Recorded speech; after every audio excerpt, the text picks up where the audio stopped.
নমস্কার বন্ধুরা, কেমন আছেন সবাই? আজ বহুদিন পর আপনাদের জন্য একটা লং ভিডিও নিয়ে এসেছি। আশা করি ভিডিওটি আপনাদের খুবই ভালো লাগবে। ভিডিওটি স্কিপ না করে পুরোটি দেখবেন, এই অনুরোধটি আপনাদের কাছে রইল। আজকে আমি আপনাদেরকে এমন একজন মানুষের সঙ্গে পরিচয় করিয়ে দিতে চলেছি, যিনি হয়তো কোনো বড় পদে নেই, সংবাদ মাধ্যমের শিরোনামেও আসেন না, কিন্তু তার কাজ অনেক বড় বড় মানুষের কাজকেও হার মানায়। বহু বছরের অপেক্ষার পর আমাদের এলাকায় এই নতুন ব্রিজটি চালু হতে চলেছে। এই ব্রিজ ঘিরে মানুষের আনন্দের শেষ নেই, কিন্তু এই আনন্দের মাঝেই আমার চোখে পড়ল এক অসাধারণ দৃশ্য। একজন মানুষ নিজের কষ্টার্জিত পারিশ্রমিকের টাকা দিয়ে ব্রিজের দুই ধারে গাছ লাগিয়ে চলেছেন। কেউ তাকে বাধ্য করেননি, না, কেউ কোনো পুরস্কার দেবে বলেও প্রতিশ্রুতি দেননি। তবুও তিনি ভবিষ্যতের কথা ভেবে আমাদের সবার জন্য সুন্দর উদ্যোগ নিয়েছেন। মানুষটির নাম মাসুদ কাকা, আমাদের সকলের প্রিয় মাসুদ কাকা। ভিডিওটি গতকাল বিকেলের। আমি যখন আমার মেয়েকে নিয়ে নাচের স্কুলে গেছিলাম, সেই সময় আমার ছেলে তার বাবার সঙ্গে এই ব্রিজের ধারে ঘুরতে গিয়েছিল। সেখানে যাওয়ার পথে এই লোকটির কার্যকলাপ দেখে তার ভীষণ ভালো লাগে এবং এই দৃশ্যটি ক্যামেরা বন্দি করে নিয়ে আসে এবং আমাকে বলে যে ভিডিওটি যেন আমি আপনাদের সঙ্গে অবশ্যই শেয়ার করি। আমার ছোট্ট ছেলেটি তার সঙ্গে থাকায় মাসুদ কাকার এই সুন্দর কাজ দেখে সেও খুব উৎসাহিত হয়ে পড়ে। শুধু দাঁড়িয়ে দেখেনি, কিন্তু নিজের ছোট্ট ছোট্ট দুটো হাত দিয়ে দু তিনটে গাছও লাগিয়েছে। একজন শিশুর মনে প্রকৃতির প্রতি ভালোবাসার যে বীজ সেদিনই রোপণ হলো, সেটাই আমার কাছে সবচেয়ে বড় প্রাপ্তি। আমার বিশ্বাস, শিশুদের যদি ছোটোবেলার থেকে এমন ভালো কাজের সঙ্গে পরিচয় করিয়ে দেওয়া হয়, তাহলে তারা বড় হয়ে শুধু ভালো মানুষ নয়, সমাজ ও পরিবেশের প্রতি দায়িত্বশীল নাগরিক হয়ে উঠবে। আজ আমরা যে ছোট্ট ছোট্ট গাছগুলোকে দেখছি, কয়েক বছর পর সেগুলো কত বড় হবে বলুন তো? পথ চলতি মানুষ ছায়া পাবে, পরিবেশও আরও সুন্দর হবে, পাখিরা আশ্রয় পাবে। তখন হয়তো কেউ জানবেই না এই গাছগুলোর পেছনে কার পরিশ্রম ছিল, কিন্তু প্রকৃতি কিন্তু ঠিক তার ভালোবাসার প্রতিদান দেবে। আমার মনে হয় একজন মানুষের পরিচয় তার কথায় নয়, তার কাজে। আর মাসুদ কাকার এই কাজে নিঃসন্দেহে আমাদের সকলের জন্য একটি বড় শিক্ষা। মাসুদ কাকাকে আন্তরিক শ্রদ্ধা ও ভালোবাসা। আর আমার ছেলের এই ছোট্ট অংশগ্রহণে আমাকে আরও বেশি আনন্দ দিয়েছে, কারণ আজ সে শুধু একটি গাছ লাগায়নি, প্রকৃতিকে ভালোবাসার একটি শিক্ষা নিজের মধ্যে গ্রহণ করেছে। আপনারা যদি এই উদ্যোগকে সম্মান করেন, তাহলে ভিডিওটি অবশ্যই শেষ পর্যন্ত দেখুন। ভালো লাগলে লাইক করুন, কমেন্টে লিখুন ধন্যবাদ মাসুদ কাকা, আমরা আপনার পাশে আছি।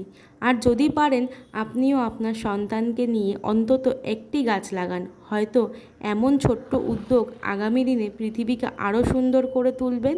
এতক্ষণ আমার মুখে অনেক কথা শুনলেন, এবার চলুন এই উদ্যোগের আসল মানুষটির মুখ থেকে শুনে নিন কেন তিনি নিজের কষ্টার্জিত টাকায় এই গাছ লাগানোর কাজ শুরু করেছেন। শুনুন মাসুদ কাকা নিজের কথা। আচ্ছা, আমাদের মাসুদ কাকা এখানে গাছ বসাচ্ছে। তা আচ্ছা মাসুদ কাকা, আপনি কি এই গাছটা বসাচ্ছেন আপনার নিজের ব্যক্তিগত খরচায়? অ্যাকচুয়ালি পুরো ব্যক্তিগত ব্যাপার। আচ্ছা আচ্ছা, তা এটা কতদিন ধরে মোটামুটি এই প্রকল্পটা নিয়েছেন আপনি? 15 দিন হয়ে গেছে। 15 দিন, তাই তো? 15 দিন হয়ে গেছে। এবার নিজের কিছু কাজ আছে তো, আচ্ছা, সারাদিন কাজ করার পর বিকেলে করে প্রতিদিন এসে আমি গাছ পুঁতে দিই। আচ্ছা আচ্ছা, যাতে আবার যদি 10 দিন 15 দিন লাগবে। আচ্ছা আচ্ছা, মানে এটা সম্পূর্ণ ব্যক্তিগত খরচা? নিজের এত পুরো। আচ্ছা, এটা সরকারি দিক থেকে কোনো? না, সরকারিতে আমি চাই না। আচ্ছা আচ্ছা, সরকার দিকে চাই না, কারণ ও আমার ভালো লাগে না। এই হচ্ছে ব্যাপার। আর এটা করে আপনার মোটামুটি মনের শান্তি? হ্যাঁ, লুকিয়ে দেখেন। অ্যাকচুয়ালি আগে দেখবেন যে আপনার রাস্তার ধারে সরাইখানা করতো, ছামার জন্য গাছ পুঁতো লোকে আগেকার দিনে। হ্যাঁ, এখন তো মানুষ হিংসা করে দেখবো রাস্তার ধারে গাছ পুঁততে দেয় না। আমার বাড়ির সামনে কেন গাছ পুঁততে দেবো, আমার ছাদ নষ্ট হয়ে যাবে।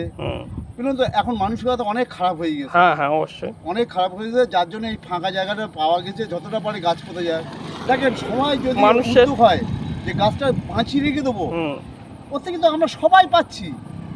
বিনা আমি পুচ্ছি, আপনার লাভ হচ্ছে। হ্যাঁ অবশ্যই অবশ্যই। আমি পুচ্ছি, আপনার লাভ কী লাভ হচ্ছে? আপনি ফলটা খেতে পাচ্ছেন, হুম, হুম, কাঠটা পাচ্ছেন, অক্সিজেনটা পাচ্ছেন। দেন করোনার সময় অক্সিজেনের জন্য হাহাকার লেগে গেছিল। হ্যাঁ হ্যাঁ অবশ্যই।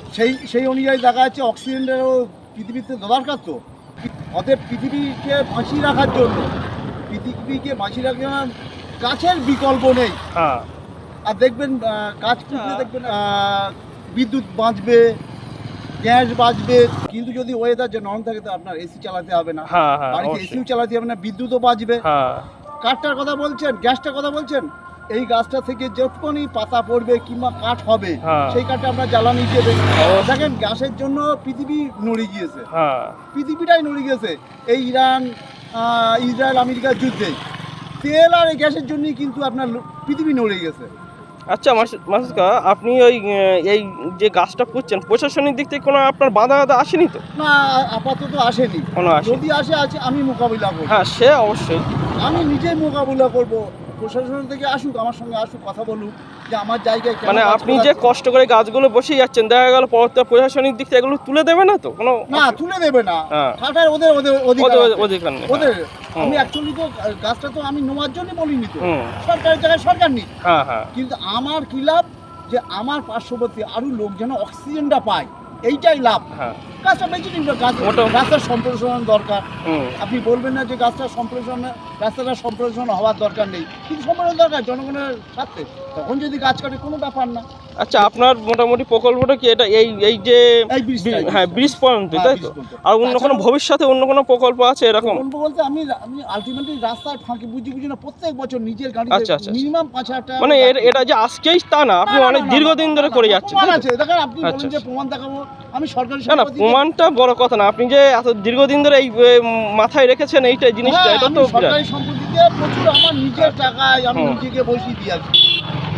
আপনি মোটামুটি ধরেন সারা বিশ্বের মানুষের কাছে আপনি কিছু বলতে চান এই গাছ সম্পর্কে? হ্যাঁ, সারা বিশ্বের লোকের কাছে একটাই কথা, দেখবেন এক যা দেশে এক একটা এখন যা জলবায়ুর যা পরিবর্তন হচ্ছে, কোনো জায়গায় দেখবেন অতি বৃষ্টি হয়ে যাচ্ছে, কোনো জায়গায় খরাও হচ্ছে। হুম।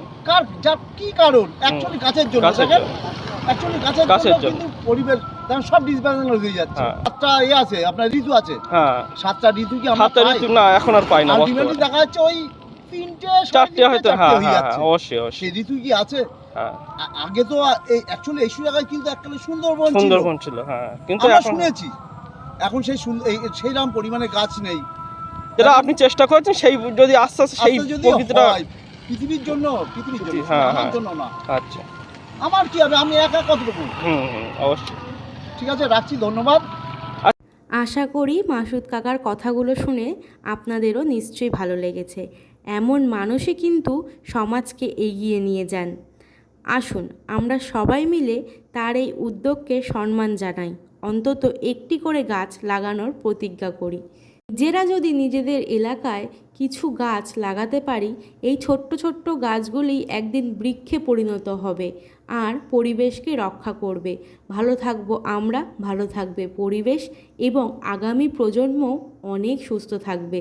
একা মাসুদ কাকার না, পরিবেশ রক্ষার দায়িত্ব আমাদের সকলের।